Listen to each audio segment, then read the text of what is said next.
What is up, guys? Welcome back to Between the Pylons. I'm John Camacho. Thank you so much for watching, and this is the Arizona Cardinals draft review.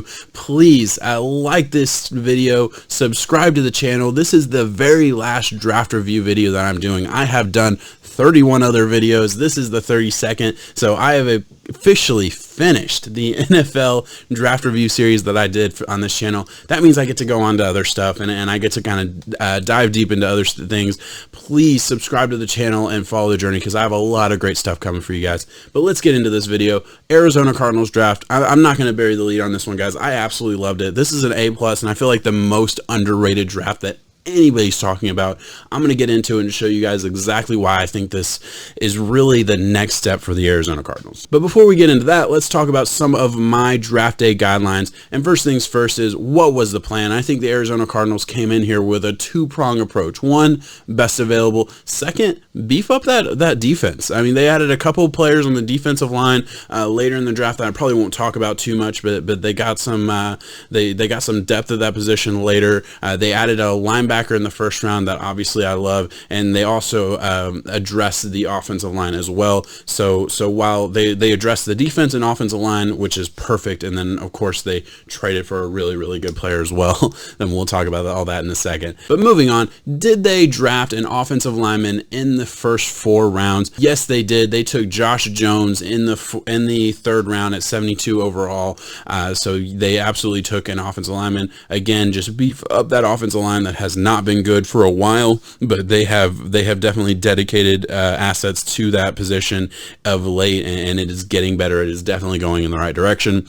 And then, did they get a piece of the strength of the draft? No, they did not. The strength of the draft is wide receiver. They did not get a wide receiver in this draft, mainly because they were able to turn their 2nd round pick into DeAndre Hopkins. Granted, there were other trades, there were other players involved in that trade, but essentially it was a 2nd round pick for DeAndre Hopkins, and that's just mind-blowing value. I mean, I would have given a top 10 pick for DeAndre Hopkins. I think they could have traded their number 8 pick in the draft for DeAndre Hopkins, and I wouldn't have batted an eye. Instead, they send their 2nd round pick to the Texans for DeAndre Hopkins, and that's just ridiculous value. But I've talked about that at length on the podcast and Texans videos, so I'm not going to focus too much on that. But let's move on. In the first round, number 8 overall, the Cardinals take Isaiah Simmons out of Clemson. This was one of the best players in the draft, in my opinion, and he just falls into their lap at number 8. I think just the way the draft played out worked out so well for the Cardinals, because one of the top defensive players was going to fall, right? And there was a little bubble of 3 defensive players that were kind of, or 3 players that were kind of all in that same level of top end elite talent in this draft, and it was Derek Brown, Jeff Okudah, and Isaiah Simmons. That was my personal order as far as favorite, and you can split it up however you want. Doesn't matter. Isaiah Simmons ends up being the player that falls to him. I think any one of those 3 players could have fallen to him, and they obviously would have taken any one of those players very happily, and if none of them fell, they'd probably take the best tackle on the board, or on their board. So they were in a really good spot at number 8, especially in this draft, just because there were 2 teams that had to take quarterback and pass on some of the top end talent, and one team that had to take offensive line and get top end talent but pass on some of the defensive top end talent.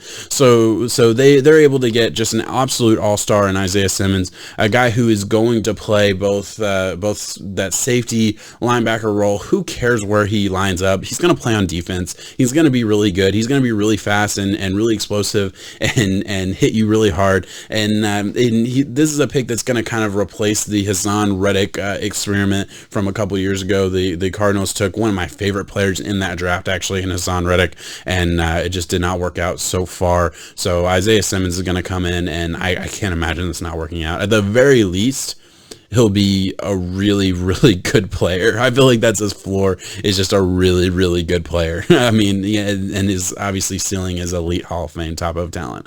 Moving on, they don't have a 2nd round pick because they traded for DeAndre Hopkins. So in the 3rd round at pick 72 overall, another really good player falls to them in Josh Jones, offensive tackle out of Houston. And Josh Jones was a guy who was considered a fringe 1st round pick at one point in this draft. Now, I don't know that that's really where his value was. I think think, second to third round was probably a more realistic range for Josh Jones. Just a developmental type offensive tackle with high end upside. I mean, just absolute baller upside to say the least. But I mean, he's a guy who played at Houston at small school. He hasn't seen a ton of NFL talent in his college career, so it's tough to put a gauge on that. Makes sense why he would be the tackle that fell. But at the end of the day, the Cardinals are getting a guy who has the opportunity to start right away and could grow into a really, really good tackle for this Cardinals football team. And because the Cardinals did not have any draft day trades and there were only 2 picks to talk about in the first 3 rounds, which is usually what I focus on,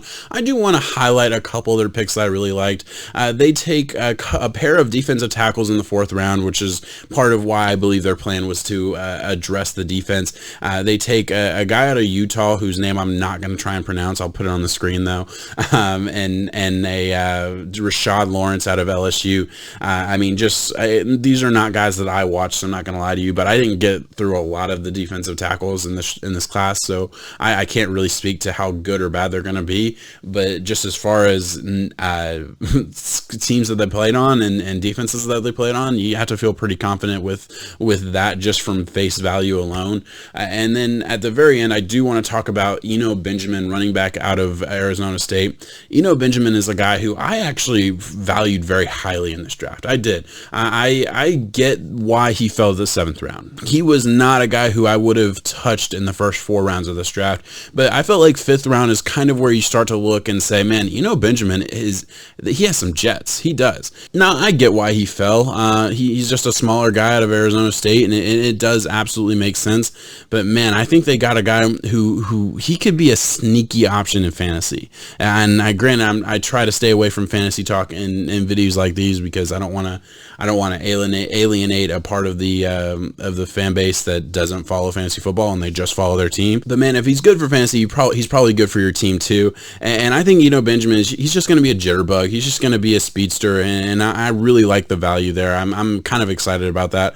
Didn't love him when people were talking about him as a top 150 pick. I think that was a little bit too early for a guy who, I mean, definitely has a downside. I mean, there's a reason he went in the 7th round, but the upside is immense. I think he can be a really good player and a good spot starter at times for the next 4 to 5 years at the running back position. And that's exactly what you want out of a running back. I mean, so that works out great. I love those picks. I love this draft class, man. I think the Cardinals have really made strides to become a better and better football team. It wasn't pretty last year at times. I get that. But Kyler Murray was working with no offensive line, limited wide receiver weapons. I know they have Larry Fitzgerald, but he is a shell of what he once was. Still a great player, still a great technical player who can play as long as he wants and will have a position on that roster no matter how old he gets. But at the end of the day, he's not the specimen that he once was. So they are able to address that with a DeAndre Hopkins. They're able to address the offensive line, obviously, and then of course they're able to address the middle of that defense with Isaiah Simmons. I think they addressed a lot of serious needs. I think they made themselves a lot better by just based on the picks that they got in this draft or the players they got through this draft. I think they got 3 guys that are going to be instant starters, including DeAndre Hopkins with their 2nd round pick. But let's move on. Let's close this thing out with some of my closing thoughts. My favorite move in this draft, it was easy. I mean, really the favorite move is trading for DeAndre Hopkins, but I didn't think that technically counted as this move in this draft as far as the picks that they made that weekend. So I'm going to say Isaiah Simmons, just taking a guy, I mean, just a home run pick, fell into their lap. There's no other pick here, I don't feel like, at 8th overall. They take Isaiah Simmons, who's just going to be an absolute all-star on defense wherever he plays, doesn't matter. And least favorite moves, I'm not going to give you one. I'm not. I like everything they did. I do. I told you at the beginning of this show, this was an A+ draft. I don't have an issue with anything they did on offense. And for me, the biggest surprise in the draft was the fact that Josh Jones fell to the 3rd round, or at least the biggest surprise for the Cardinals draft, to be specific. I didn't expect them to be there in the third round. Cardinals just, I mean, they made out like bandits. I feel like, especially in the first 3 rounds, the amount of value they were able to get with their picks was just ridiculous. I mean, Isaiah Simmons falls into their lap. Josh Jones falls into their lap. And the Houston Texans are stupid. And that worked out really well for them with DeAndre Hopkins. So, you know, I love everything that the Cardinals have done this offseason. I think they're kind of a sneaky team to be in the conversation for a playoff spot next year. I really do. I think if they're not a playoff team, they're going to be a real pain in the ass for every team they play. I really believe that. Granted, they're just in an absolutely ridiculous division with the 49ers, Rams, and Seahawks. So calling them a playoff team is kind of tough when it'd be tough to get out of that division anywhere higher than 4th overall. So I mean that's a tough thing to prognosticate. But as far as the talent on the field, I'm very excited for what the Cardinals are doing. I think they're really going in the right direction here. But all right, guys, thank you so much for watching. Please like and subscribe. As I said at the beginning of this video, I have a lot of really cool stuff coming up, so please follow the journey, check it out. I know this is a small channel now, but I'm going to grow and I'm going to get bigger and I'm going to get better. And I think that's the key. I'm trying to just improve every day personally, and hopefully that'll carry over to what I produce for you guys. Thank you so much. Also, leave a comment below. Let me know what you guys thought about the Cardinals draft. Let me know what you guys think about the Cardinals future. I'm really excited to hear what you guys think. Peace out, guys. Thanks.